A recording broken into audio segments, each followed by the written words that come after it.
It costs nothing to really listen to your people. It costs nothing to ask them the questions of how do they feel your organization should be run. It costs nothing to take the time to listen to what they are truly passionate about. Our company is not necessarily a career or where everybody is going to be for life, but they are with us for a while. And the time that they give us, the days, the minutes that they give us are gifts.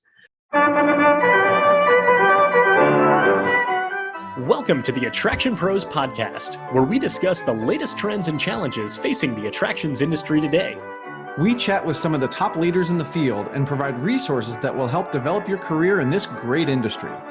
I am Josh Liebman. I am obsessed with the guest experience and helping attractions make that their top priority for success. And I'm Matt Heller. I am passionate about organizational effectiveness, leadership development, and employee engagement. Now sit upright, hold on tight, and get ready for the Attraction Pros podcast. Hey, Matt, how's it going? It's fantastic, Josh. How are you? Oh, I'm doing pretty well. Matt, good. Have you ever been on an airboat? As a matter of fact, I have a couple of times. How about you? I have, as a matter of fact, a couple of times. Nice. How would you describe the feeling of being on an airboat ride? At times thrilling, right? And maybe that's depending on your driver. True. But free, I would describe it as feeling free, because the seats for people in the attractions world, you might know that the Millennium Force seats are very low profile, right? And a lot of the seats on an airboat are very low profile, and you are going 25, 30, 35 miles an hour, and there's literally nothing around you. So it's kind of a free feeling, but that's also kind of why it's exhilarating and thrilling. You might take a turn and think you're going to fall off, but you never do. I shouldn't say you never do, but I never have. But it's you get the mist of the water, you get the air, coming at you, the wind, you got the sun on your face. I don't know. Am I describing this right? Because but it's also very loud. It's very loud. Well, first of all, this would not be the Attraction Pros podcast if we could draw a direct line between Millennium Force and an airboat ride. So that right there is awesome. You're right. Low profile seats. And then not only are they loud and thrilling, but at the same time, they can be very calming, very relaxing. Because when you're on an airboat ride, you're usually in the middle of nowhere, or at least you're going out to the middle of nowhere. And it's just you, the other people on the boat, and then just nature around you. And even the sight of gators is calming and not alarming by any means. And just knowing there's all that wildlife out there just doing its thing, and you're just right there. So it's disconnecting from daily life, and it's the escapism that I believe our industry strives to deliver day in, day out. So maybe this isn't about escapism so much, this thought, but I also, when you think about being on an airboat, I think about, and I'm not a physics guy, I'm not a science guy, but I think about how it works, because you're literally skimming across the top of the water, right? Now, when you think of a regular boat, a lot of the boat, or some of the boats, actually down in the water, you're resting there and blah, blah, blah. But in an airboat, you're literally resting on top. And I don't know about you, but in some of the airboats I've been on, they actually go up on land. And I don't know if all airboats do that, or, because there's something that was special on the bottom of this one in particular, but we literally went up on land because there's no propeller in the water. There's a big fan propeller behind you that's literally just pushing air. So if you've got the right surface tension on the water, you can go up on land. So it's pretty cool. What happens when you're up on land? You keep going. You just keep going? Yeah. So there's like no friction on there's no wheels on the. There's no wheels. It's not like a duck boat. You're literally like a sled on snow. Right. That's kind of what it's like. But what's propelling you is this big, engine in the back and it's just the air that's pushing you. And as long as there isn't something big that's in the way that's going to stop the boat, if you're just going over like grass, it'll go right over it. Now, not all of them. I should preface, I don't know if all airboats do that, but some of them that I've been on do. Disclaimer, do not operate an airboat without seeking professional beyond Matt Heller advice. Please, but yes. That has crossed my mind actually, because there have been times when I've been on an airboat and thought, that looks like land, but maybe it's just marshy grass over it. So, but maybe that is land, or it's a hybrid. Everglades actually means river of grass. And speaking of the Everglades, and speaking of airboats, that's right. You didn't know you were going to learn something from me today. Our guest today is Chrissy Schwartzman. She is the Chief Executive Officer of Sawgrass Recreation Park in South Florida, just outside of Fort Lauderdale, where they operate, amongst other things, airboat tours for visitors and tourists and people who are looking to disconnect and just be one with nature. And it's not just the airboats they have there. I think that's probably the e-ticket attraction, if you will, for their facility. But they also have animal exhibits and shows, and there's all sorts of nature that you can experience while you're there. There's a gift shop, so there's a lot more than just the airboats. But that is probably, like we've said, kind of the big draw. But what I think is so great about talking to Chrissy, and you and I have known her for many years through the Florida Attractions Association, is that she has such a command of her operation. She has such a command of, everything that's happening there at Sawgrass. But what I love hearing her talk about is her employees, because she takes such great care of her employees. And something she said toward the end that, it didn't really click with me until, a couple of seconds after she said it, but, she went to school and has a degree in criminology, and she was going to be a federal marshal. And when she talks about what the marshals do in terms of taking care of people who can't take care of themselves, that same mentality she's using as the CEO to take care of her team members. So I think that's something that's been ingrained in her. That's something that's just who she is as a person, that allows her to be so successful at that. 100%. Yeah. And we cover, a few amazing topics in this interview. And she's been on Attraction Pros Live a couple of times. She was just most recently in episode 250. So if you haven't listened to that yet, she talks about her people there. And of course, she talks about her people here too. And, we also talk about opportunities in disguise. They talk about when her family first bought the property. It was right before Hurricane Wilma in 2005, and they bought it and then basically had to start over. And then, of course, most recently with COVID, with the pandemic, we get to hear all about how they completely shifted their business model to now serve a different demographic of guests, and they're able to make more revenue with less attendance, which is just unbelievable the way that they've been able to do that while remaining calm, right? And really not overreacting, not having a knee-jerk reaction. So when we talk about being calm on an airboat ride, that really transcends into leadership as well, and particularly Chrissy's philosophy.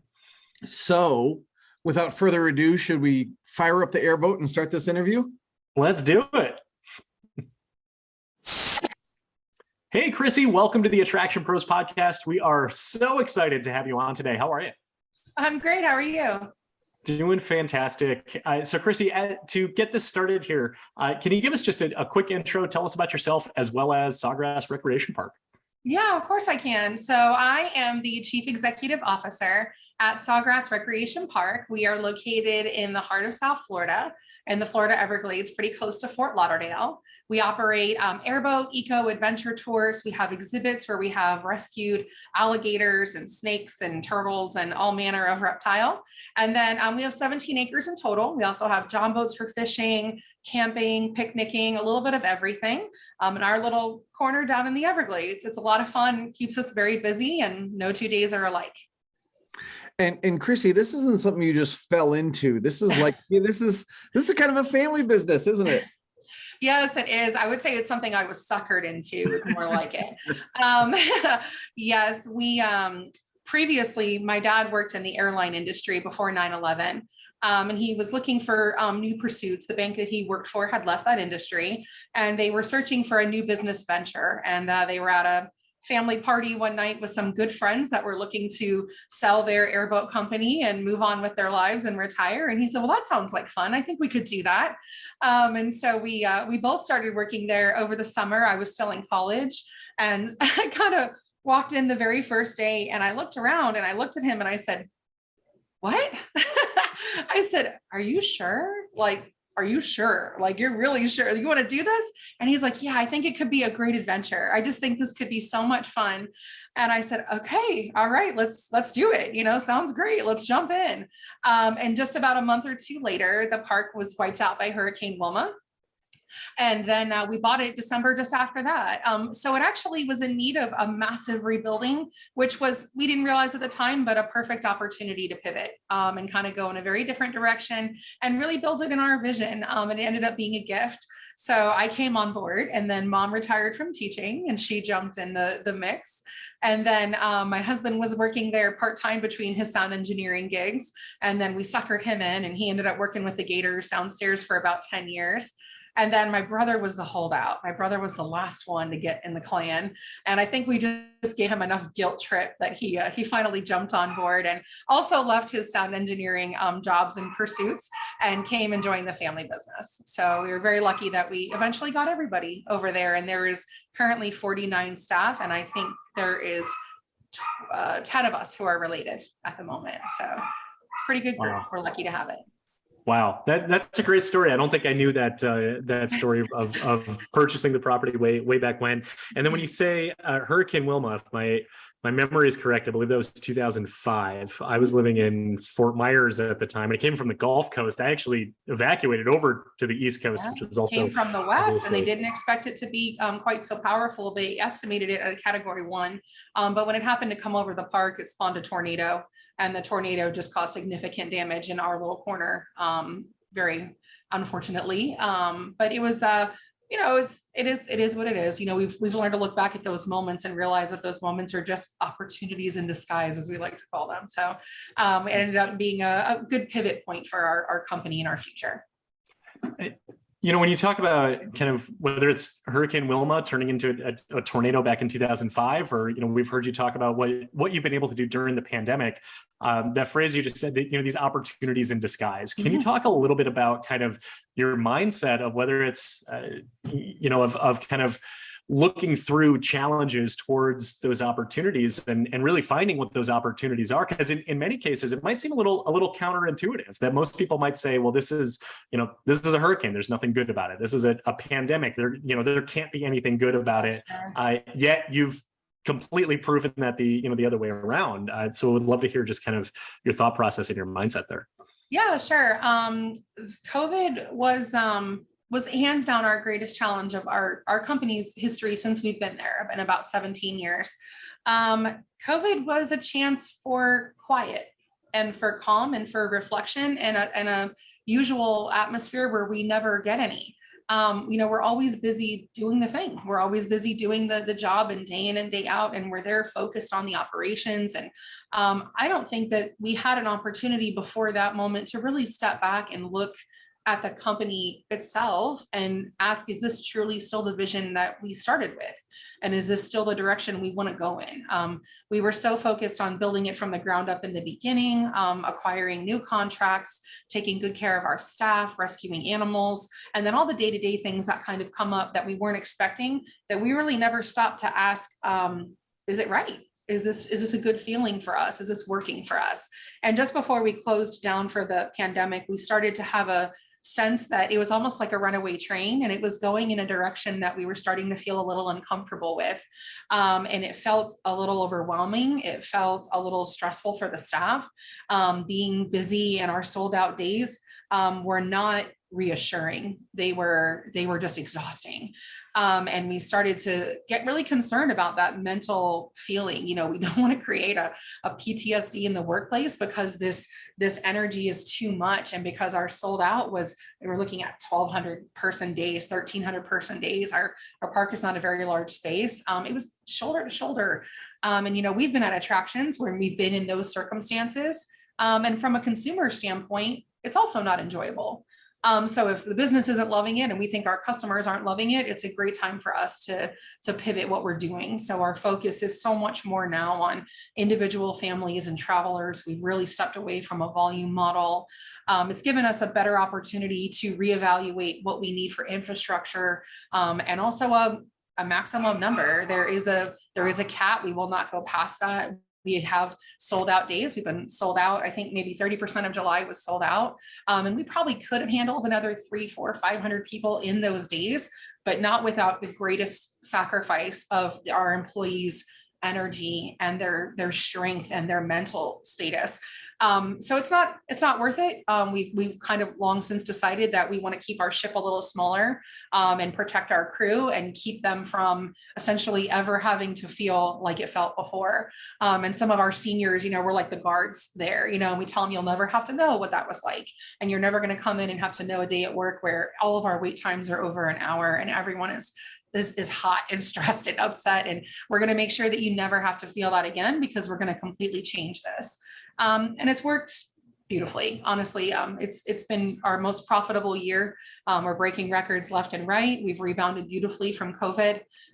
Mental health is the forefront of our concerns for our staff. We have a lot of conversations about our culture, our dynamic, protecting our staff. I literally feel like I have boxing gloves on some day, just keeping everybody back from my people.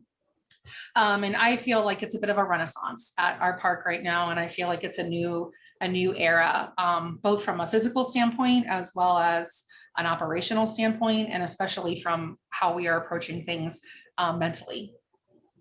I love to hear that, how well you're taking care of your team. I know you've always been very team focused and employee focused, but to hear how you're actually making decisions in the business to take care of the team, that, to Josh's point, could be very counterintuitive to people who say, get as many people in the gate as possible.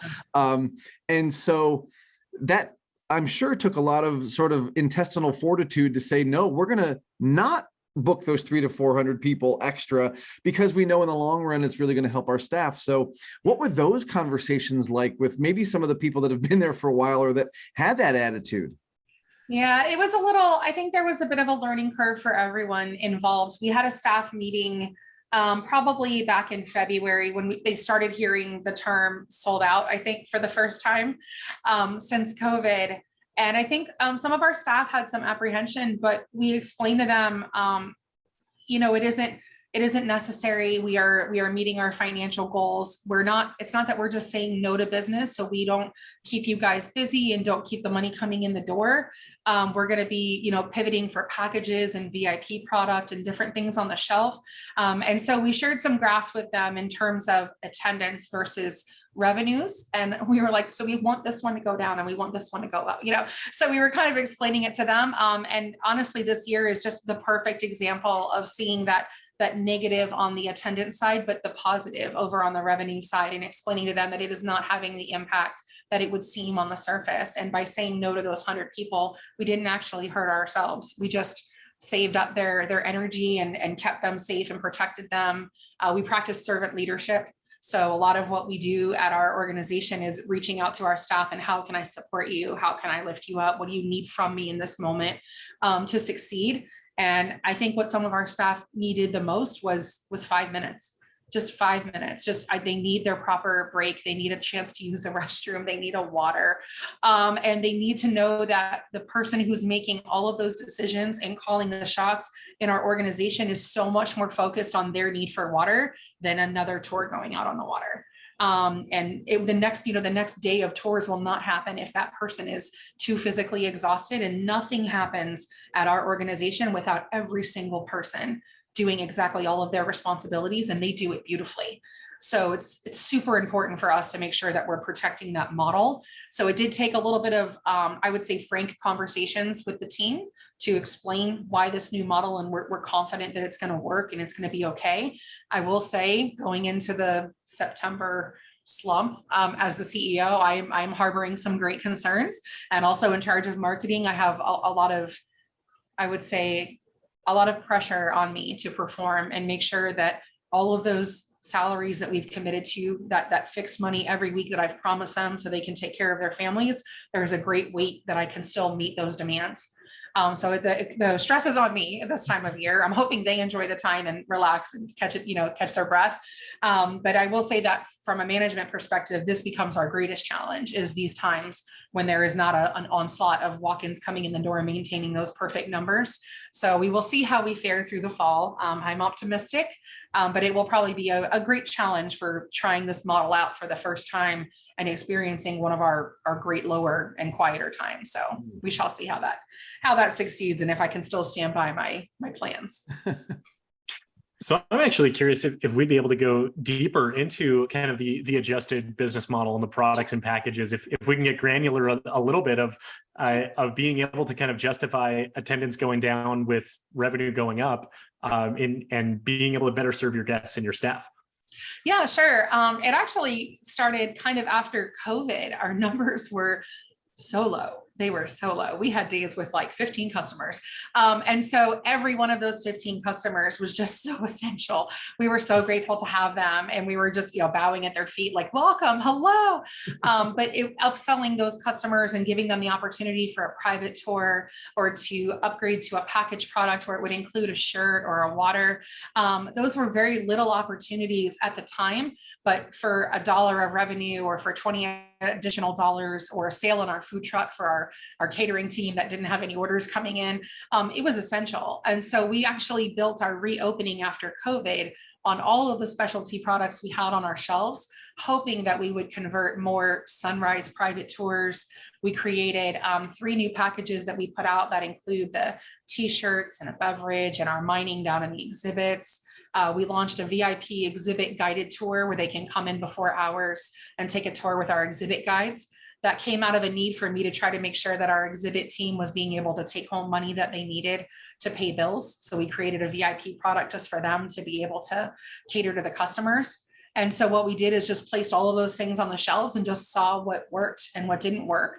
And as we started to move into a busier time, all of those things started to sell with great regularity. And so the general tour is still our most popular, but now we have all of these other beautiful things that are mixed in with a private tour where you can go on the water now up to 120 minutes, used to be 60 minutes. Now we've offered twice as long on the water. We have sunrise tours. So some of our captains are morning birds. They love to get up and take that early tour. So that was another little opportunity. And each one of those things that gets picked up 5, 10, 20 times a month and added to the cart is making a really great deal on our overall bottom line.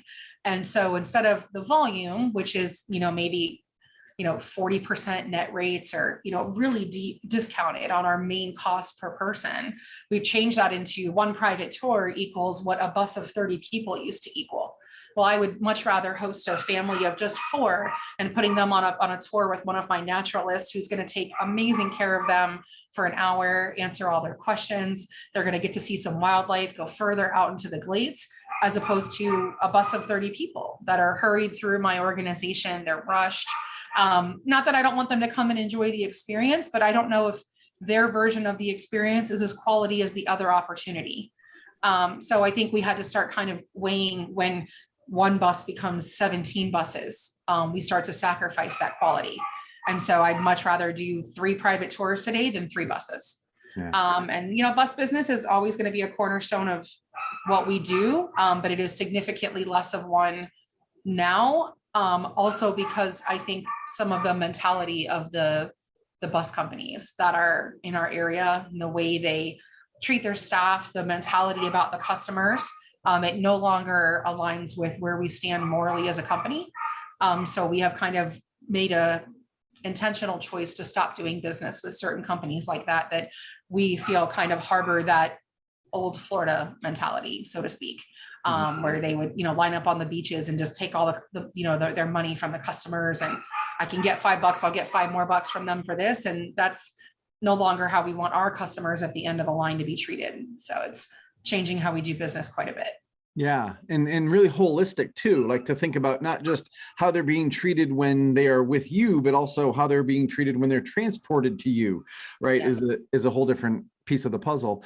You said something earlier that kind of caught my attention. You mentioned that just before COVID, the business model sort of seemed like a runaway train. And I'm curious if even without COVID, do you think you would have made these changes? Would you have had, the wherewithal to kind of sit down and say, we really need to make a change, or would it have kind of, steamrolled?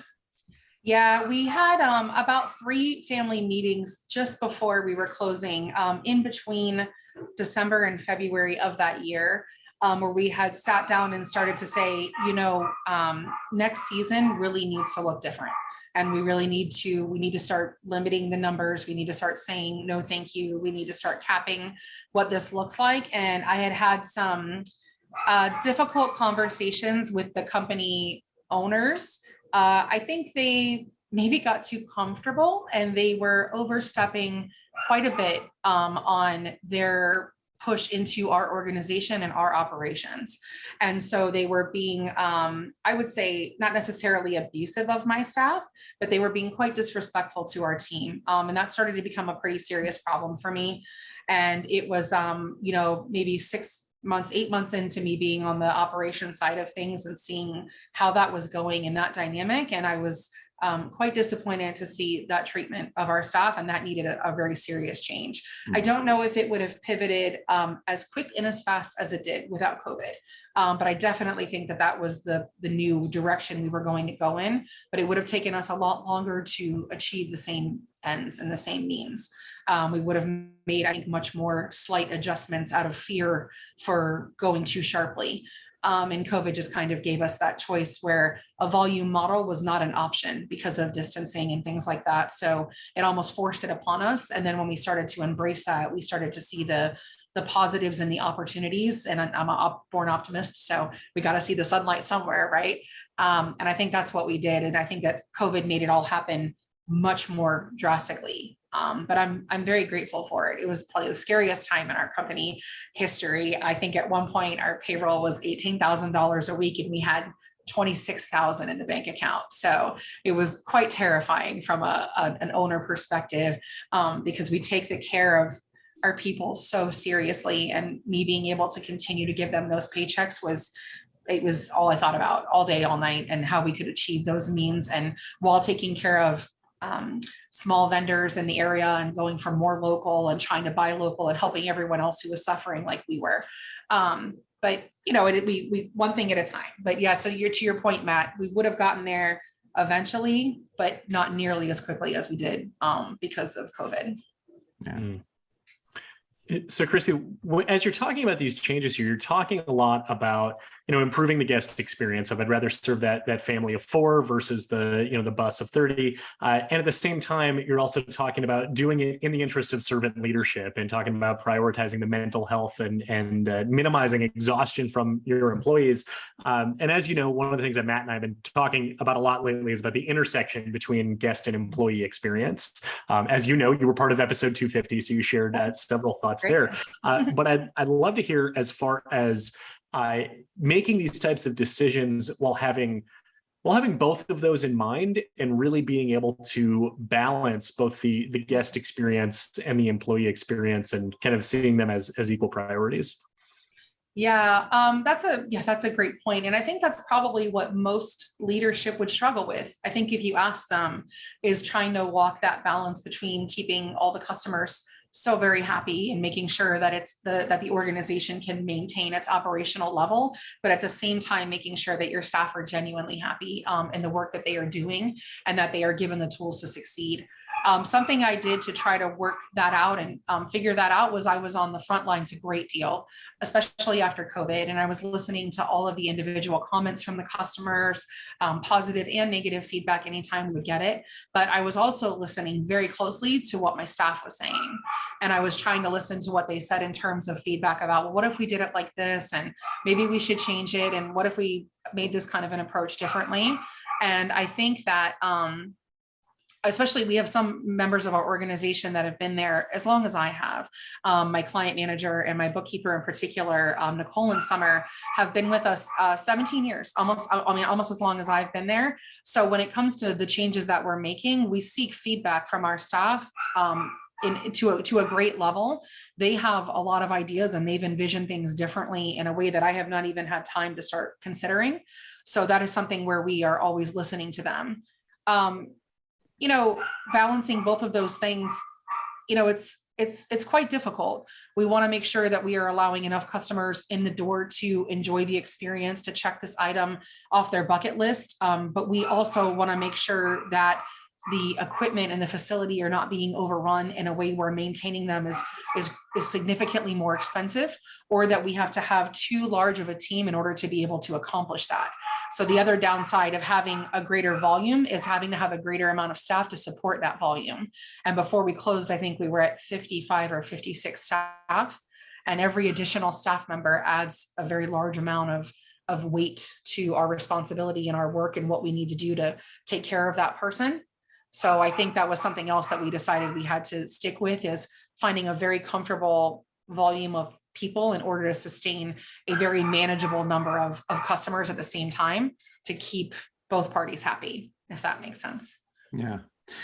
Chrissy, I'm wondering if we can back up maybe even just a little bit and talk about kind of Sawgrass and the experience there, because I've been on an airboat a number of times. I've been on your airboats.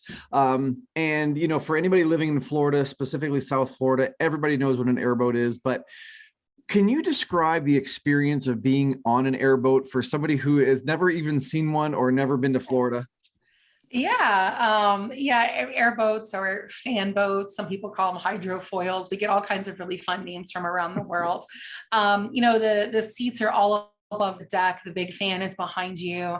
The captain's gonna, have a seat in the back where he's gonna drive it. It's all above water. It's all surface physics. So when you're sitting on board the boat, for our tours, it's truly the wind in your hair experience, and you glide over the sawgrass and the cattails. We're looking for birds, fish, turtles, of course, gators, when you're out on board the water. The boats go about 25 to 35 miles per hour. Our boats range from like 4 passengers from our more private tours. Our biggest boats, like maybe 20, 25 people. So several families on board the boat. Our captains, they all have their own spin on things, the way that they tell the stories, the way that they approach the knowledge of the situation. So some of them have real personal things that they'll tap into. They've been driving airboats longer than they've been driving cars. But they've all got a unique background and experience growing up and living in the Everglades. So we like to let them kind of take their own little personal touch on how they deliver the information. But educating visitors about the need to conserve water and protect the Everglades is really important. So we'll take time to stop and talk briefly about that. And also point out any wildlife we see along the way. We have night tours. So our night tours are especially exciting. You can use a flashlight and look for the gators, and their eyes glow red. So you even see the babies at night sometimes, which is my personal highlight. I love the boo-boos, love seeing the babies. And so it's a quite I would say it's maybe a release of an experience. If you can truly allow yourself to disconnect and just be out of your own head for a few minutes and take in the nature and the beauty. There is no other Everglades in the world. It is the only place like it in the whole world.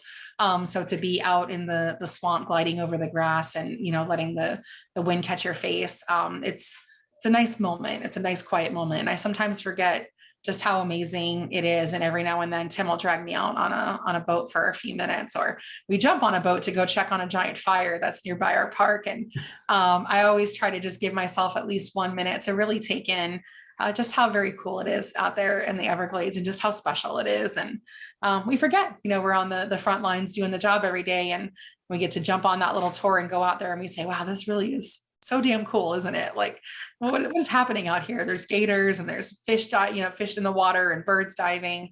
But it is really worth seeing at least once in a lifetime for anybody. It's quite special.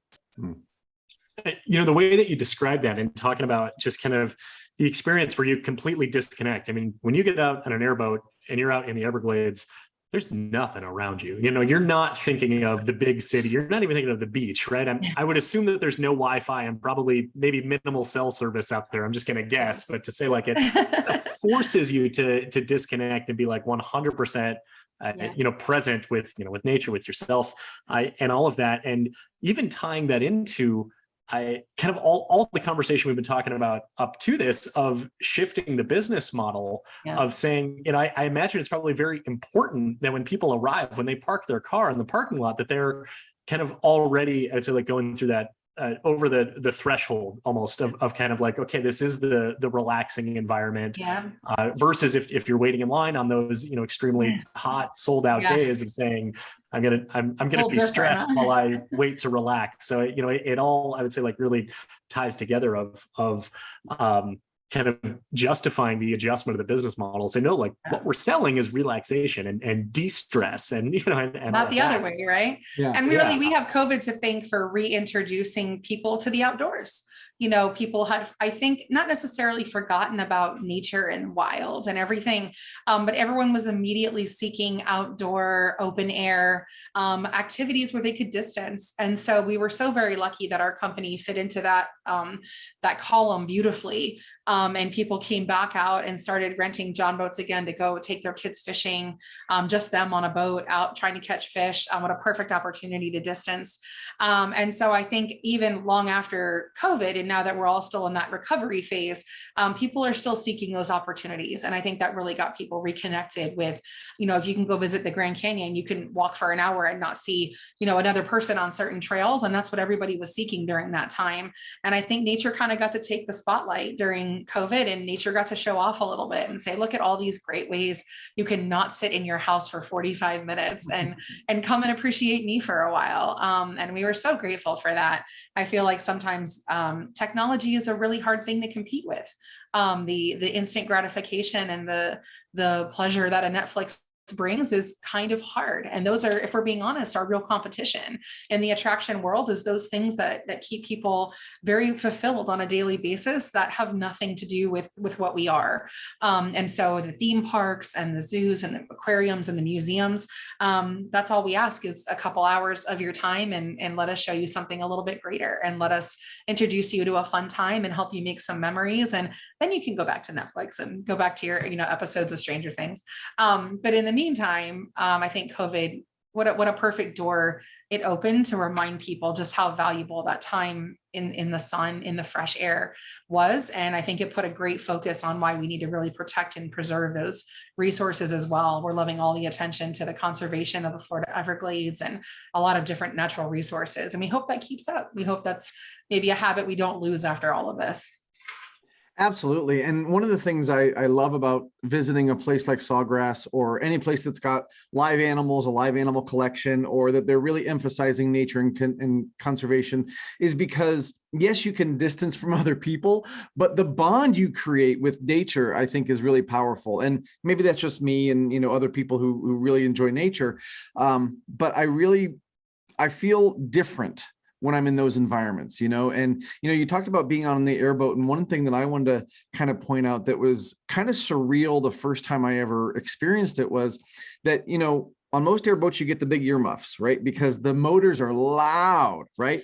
They're super loud. But when you get out there and then they shut the motor down, it's almost as quiet can be. And I think that just difference in that experience, Josh, you talk a lot about guest experience and, the wow moments and just hearing the engine cut off and just, there's nothing like it. It's just so cool. Yeah, so cool. We love that too. It's just that. It's just you and the captain and just listening for and especially at nighttime, you can hear the crickets and all the different insects. And at nighttime, it is very exciting.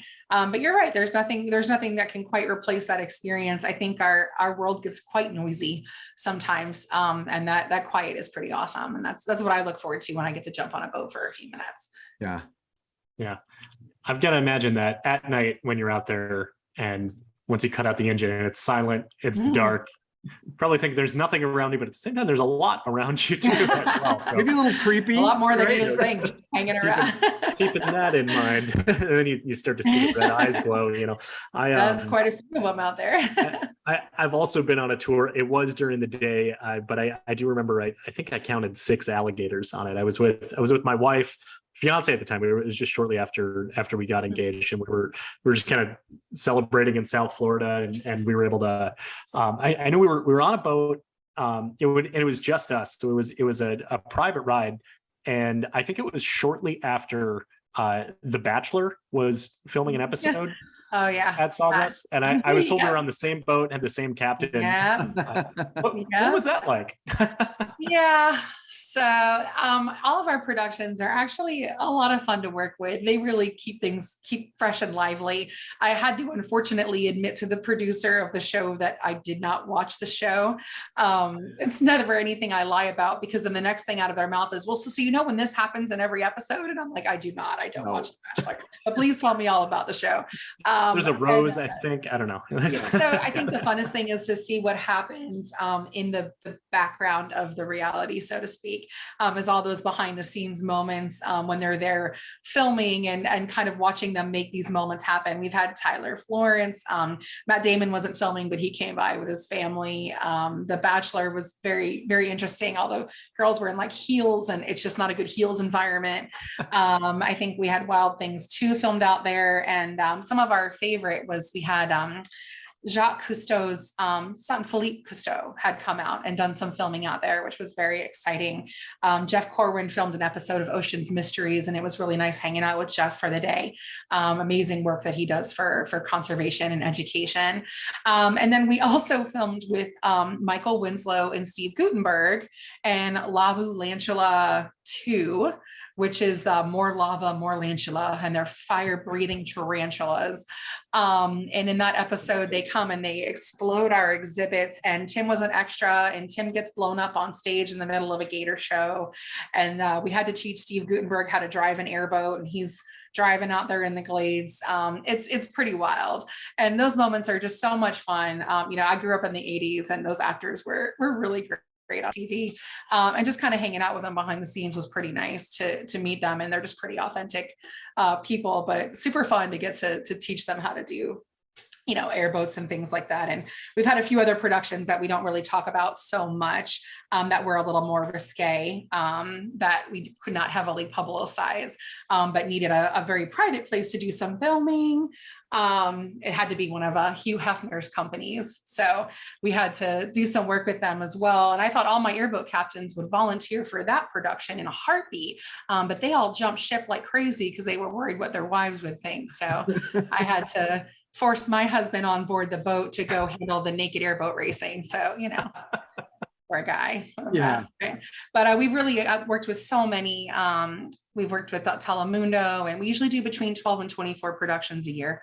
And pretty exciting, all over the map, different from photo shoots to full on, movie production. So it's pretty great. We're fun that we get to be in a very unique corner of the world and attract a very specific type of movie or TV show. So it's fun to be a part of those. That's so cool. Now, do those happen? I would imagine it's different at different times, but does that happen when typical guests are in the park? And how does that interface? For certain of them, absolutely not. It depends on the level of the production. A lot of them, we were able to do the filming around the customers, and for a lot of the times it kind of went unnoticed by the customers as to what was happening and why we were filming a person or kind of walking through a certain area. And then other times we have to shut the park completely down. So for the filming with Steve Gutenberg, they had maybe 30 extras running through our exhibits getting caught on fire by AI tarantulas. So we couldn't have regular customers in the mix on that one. So we film before we open, after we close, or they do a complete closeout of the facility for a certain number of hours. But for the one where we were filming, I think it was the Amazing Food Truck Race with Tyler Florence. He was just walking around hanging out at the park while we were grabbing the different shots and filming the different scenes, and most customers didn't even notice. Mm-hmm. So it was good that we try to keep it low key and make sure they don't feel overwhelmed, or if they get noticed, we don't want them to be uncomfortable. But it depends on the type of production. For the naked airboat racing, they were absolutely not near customers. Right. For the record. So but that was definitely like 5 miles out where there were nobody possibly in sight. So so you're just saying you do that at night. Just go out there. Yeah, we just don't do that when we're open. I was like, we close at 5. You can come at 5:01. It started with a very formal interview of Tim as a reptile specialist in the magazine. And then it grew into a production that they were working on out there in the glades. So. Well, you may have answered this already, but we'd love to know as far as what the most unique or special thing that has happened on an airboat tour. Yeah, we get a lot of proposals, which is kind of fun. I don't know if that's what the girl envisions when she is proposed to, but most of them said yes, which was great. Unique, I think it would just be things that were wildlife related. We've had the opportunity to see even bull male gators kind of fighting with each other out in the wild, which is almost as if that lion attacking the prey moment out in Africa. It's very rare to see. We've come across, really baby animals that were newborns. We've had to rescue animals out there. Water management changed the water levels very suddenly one year, and there was a bunch of black neck stilt nests that all started to float away because they were all built up on the mud flats and they were all getting washed out. And our captain started scooping up all the eggs and saving them. And then we hatched out 19 babies and I raised them by hand until they were released into the wild. So we never really know what's going to happen, but probably some of the most interesting things we've done are the productions or the wildlife moments where we've seen something truly spectacular, an osprey diving and grabbing a fish or things like that. It's pretty unusual out there. You never know quite what you're going to come across. So Chrissy, one of the things I'm curious about, because you said you kind of fell into the business or you sucked in, I think was the term that you used. like if that had never happened, what do you think you'd be doing? I'd be a U.S. Marshal. So I went to college at the University of Florida and I got a degree in criminology, and I minored in business, which has not served me in business at all. Those classes were not very helpful. The criminology has served me a bit, not so much the business. And I very much wanted to go into federal law enforcement. So I was actually considering I was invited to be part of a master's degree program with my one professor out in California that specialized in profiling. So I was looking into either going to the master's program and then going to the FBI Academy and specializing in profiling, or I had already completed an internship with the U.S. Marshals in Gainesville at the University of Florida. And I was on a wait list to be drafted to the Academy to go be a U.S. Marshal. And while I was waiting, a lot of the military guys were returning from the war in Iraq. So naturally, they had a higher ranking on the wait list to go to Glencoe and go to the Marshals. And so I was perfectly fine to wait my turn. They absolutely should have gone first in line. And I just started helping out dad at the business. And then the call finally came one day, and I couldn't go. I was in love. Working for my dad, he was the greatest boss I ever had, and working out at the park. And it was such an interesting experience. And I really felt like he needed me to grow this cool vision and do this amazing thing that we had dreamed up and, had drawn little vision boards of and sat and had family meetings about. And I truly felt in that moment that if I left, his dreams wouldn't be realized. And I didn't feel like I could do that as much as he wanted me to go on and do federal law enforcement. And he wanted me to fulfill what I had imagined ever since I was obsessed with Murder, She Wrote on TV when I was like 5. I didn't feel like it was a good moment to leave. And I started to get very comfortable there. And I saw all the ways that I could help him achieve this. And that was probably one of the best decisions I ever made. I think I would have had a lot of fun being a federal law enforcement of some level. I would have greatly enjoyed that career. And I feel very strongly about a sense of justice and protecting people who can't protect themselves. And that's always going to be a part of who I am. But the park just feels like a calling now. It feels like maybe where we were supposed to be. And when people come to work for us, we take that responsibility so greatly to care for them for the time that they are with us, that we feel like we're making a great difference. And for the animals we've saved and the money we've given back and the charities that we help, I feel like the park is a force for good. So it's good that we stayed and grew it into what it is, because we can take this opportunity to in turn help a lot of other people and truly make a difference in the work that we do every day. So Marshals would have been fun. FBI would have been fun. But I do feel like I am where I belong, at least for the time being. Awesome. Yeah, absolutely.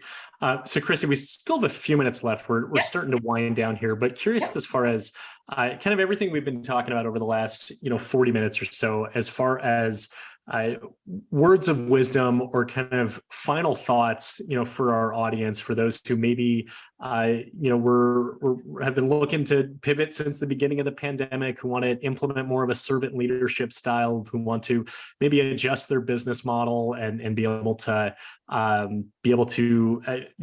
guess, do more with less, in essence, be able to serve guests better and serve their employees better. What would you say to them? Yeah, a couple of points. One is, I think I had a few years back, I had an illness and I recovered from that. And I think it instilled in me a new sense of calm. I think I am much less reactionary to anything than I was before. That term "flow like a river," I've taken that quite to heart. And I don't strongly react to almost anything anymore, really. There's nothing to get truly upset about, nothing to get truly stressed over. As a leader, I'm very calm within my organization and try to maintain that to allow my people to know that this is a safe place, and they won't come into a bombastic workplace or anything like that. So I think my lack of quick reaction to anything has truly given me time to see all sides of a situation before we make a step forward and before we move on. I used to watch my dad get all of the details of a story and all the angles and all the sides, and then I would kind of see him ruminate over that and then pick a direction forward. And I don't know how he always made the right choice. He just did. I haven't yet acquired that skill from him yet. I still make a nice handful of mistakes.